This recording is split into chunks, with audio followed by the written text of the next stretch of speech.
Университеттің алғашқы 3 курсында маған жатақханадан орын бұйырмады, бірақ бос төсектер бар бәріне белгіледі. Тым алыс тұрмасам да оқуға бару және үйге қайту үшін жолға 1 сағаттан кетіретінмін. Уақыт өте келе бұл қиындықтар туғыза бастады. Сөйтіп деканатқа арыз жазып озат оқитынымды ескерулерін сұрап, ақыр соңында жатақханадан 1 орын бөлгіздім. 3 орынды бөлмеге орналастым. Менімен бірге өзімнен кішірек 2 студент тұратын, екеуі де көңілді жігіттер. Жатақхананың бір блогінде 4 бөлме, 1 әжетхана, 2 раковинасы бар, 1 қол жуғыш және айна. Ас үй 1 қабат тұрғындарына ортақ. Біздің жанымызда өте көңілді, мейірімді, жақсы 3 қыз тұратын. Бағы жанғыш адам екенмін, себебі басқа блоктар мен қабаттарда тұратын таныстарым көршілері жайлы түрлі ақылға кірмейтін заттар айтып, үнемі шағым түсіруші еді. Ішкі төбелескіштері көп екен. Біздің көрші қыздарға үстіңгі қабаттан үнемі құрбылары қонуға келетін, себебі оның бөлмесінде ұйықтау мүмкін емес. Бірге тұратын көршілер бір түрлі қорқынышты ән тыңдайды да, даладағы уақытпен жан-жағындағы адамдардың не істеп жатқанына қарамастан кез келген уақытта даңғырлатып қосып қояды. Көршілерінің арасынан өзім артық көретінім ләззат. Қыздардың үлкені менімен жасты. Мейірімділігімен, жігерлігімен баурап алды. Жаңадан келгенде көп көмектескен, содан жақсы тіл табысып кеттік.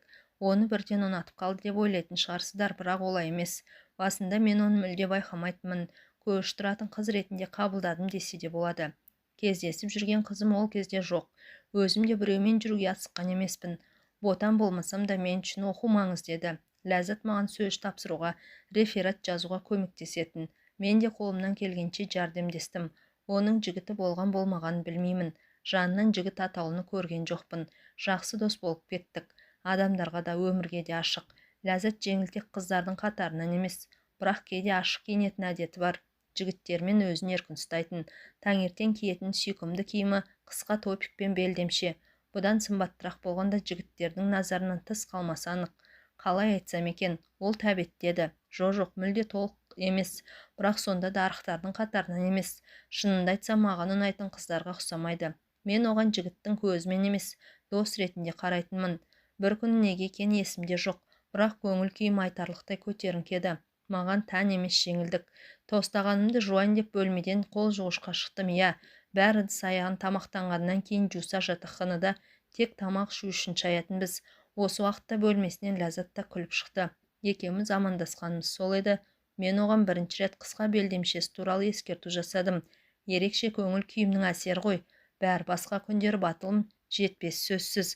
Ләззат қашанғы осылайша жалғасады? Аясайшы бізді дедім. Мен жанынан өте бере. Өзім үшін күтпеген жерден бөксесінен ойнақ қағып жібердім. Ей деп күле шыңғырып жіберді де, маған жылдам жақындап қарымта шапалақпен салып жіберді. Күн керемет өтті. Ал кешке аяқ астынан топ ете Ляска туралы ойлай бастадым. Басымда сан алуан қиялдар кетті. Қандай екенін түсініп тұрған шығарсыздар. Мен өзімнен бұндайды күтпеген едім. Таңертеңгі кішігірім әзіл ара қатынасымызды басқа арнаға бұрарын кім білген.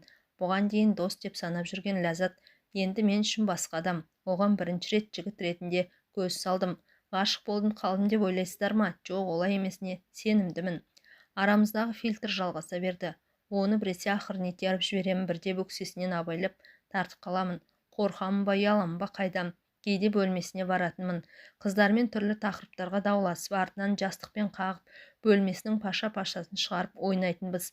Лязканың таңертең ашық киінетіні, кешкісін клубтарға жиі баратыны енді мен ашуландыра бастады. Таңертең қол жуғышқа кезігіп қалдық. Бұл жолы оған байсал түрмен ескерту жасадым.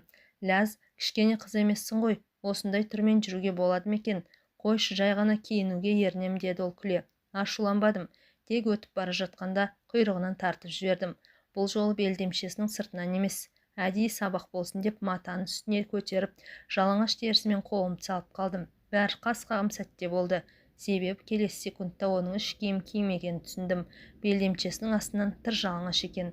Тұрған жерімде қатып та қалдым. Не істерін білмей қалдым. Бұрылдым да кешірім сұрай бастадым. Аңыраған аузымен көздерін жыпылықтата ол маған тесіліп қарап тұр. Оқиға орнынан із суыттым.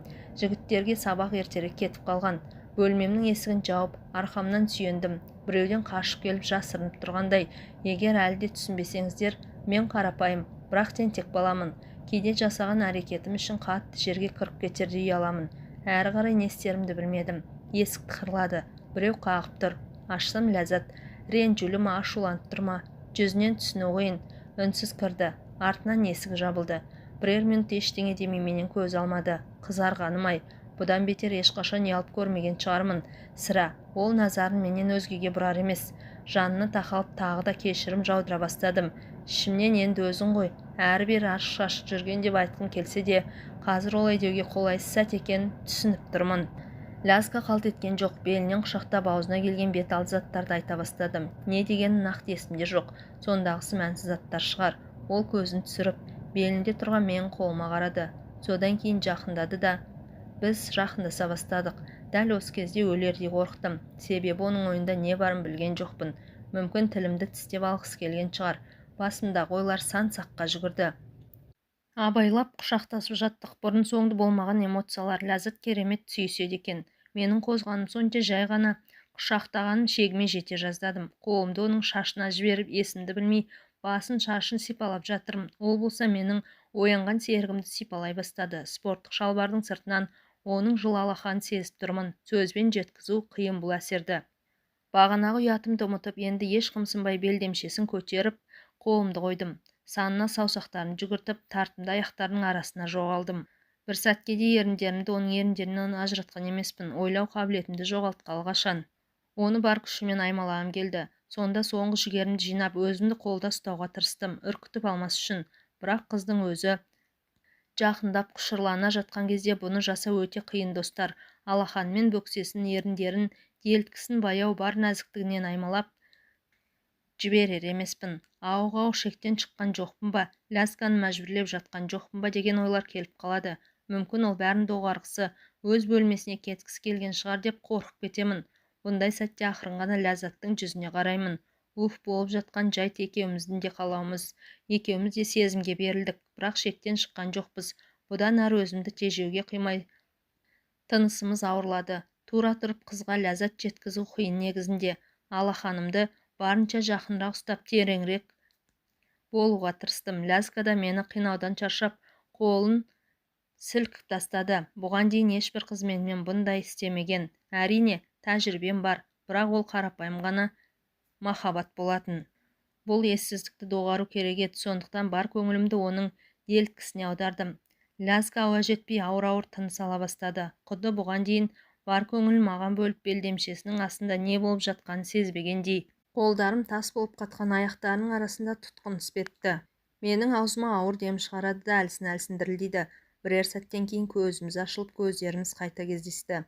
Ләззат ақырын өзінің ең сүйкімді күлкісін сыйлады да бөлмеден шығып кетті. Жалғыз қалдым.